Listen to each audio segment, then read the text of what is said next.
Assalamualaikum. Siap-siap masak dah ke? Hari ni Mak Tina buat menu simple je. Ni kalau bulan-bulan puasa kayak gini, Allah, sedap ni. Kalau tak ada selera, senang ni kita buat sambal udang petai. Mak Tina berakhir makan petai ni. Anak-anak pun berakhir juga. Lepas tu senang je nak buat dia. Ada Mak Tina guna bawang merah, lepas tu bawang Holland tu untuk tabur atas tu lah. Udang ni ikutlah nak pakai saiz besar-besar mana tu. Kita siang. Hari ni Mak Tina tak mau buang kulit dia. Kita buang tangan-tangan dia. Lepas tu kita buang perut dia kat atas belakang tu. Syokeh. Mak Tina guna minyak lepas goreng ayam dah tadi. Lepas tu kita tumis lah bawang merah, bawang putih, lepas tu halia sirih. Tumis biar garing. Allah, dapur berjeluah sebab lepas goreng ayam tadi kita buat sambal udang lah. Sedap ni. Senang je nak buat sambal udang ni. Masak ni sebenarnya tak ada dia peraturan hak sungguh sangat pun. Kalau ada benda tu bubuh, tak ada dah bubuh gitu lah Mak Tina ni.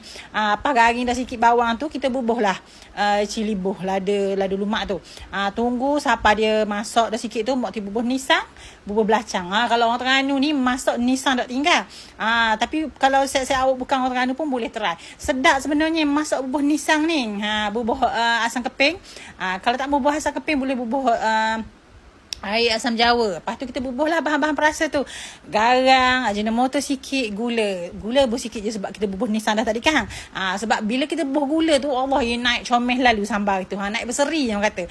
Tunggu bawang-bawang rempah sambal tu kering dulu, baru kita bubuh udang. Sebab udang ni Mak tidak goreng. Ada orang digoreng dulu sebab tak mau bagi dia berair dah. Mak tunggu sambal tu kering dulu, barulah bubuh udang. Baru dia tak berair. Tak payah tutup lah. Biar gitu. Kalau kita tutup dia jadi berair. Lepas tu letaklah petai. Ni bawang Holland Mak Tina bubuh mayang-mayang kasar tu. Mak Tina berakhir makan bawang tu. Tapi lah ni harga bawang mahal, kena kurang sikit lah tu. Lepas kita kucah lah sampai dia masuk sekejap je udang tu. Lepas letak udang tu boleh bubuh petai lalu biar dia masuk sama naik dengan udang. Sedap sangat-sangat ni. Simple je cara nak buat pun senang. Anak-anak pun berakhir makan. Lepas tu dia selera makan lah. Kalau saya awak bulan-bulan puasa ni kena siap dah ni resepi ni. Saya awak rasa nak makan benda bulan puasa ni boleh tolong tulis resepi benda ni. Menu boleh komen menu benda Mak Tina nak masak bulan puasa kat gi. InsyaAllah ada masa nak gi Mak Tina buat video untuk bulan puasa pula. Sambal udang siap dah.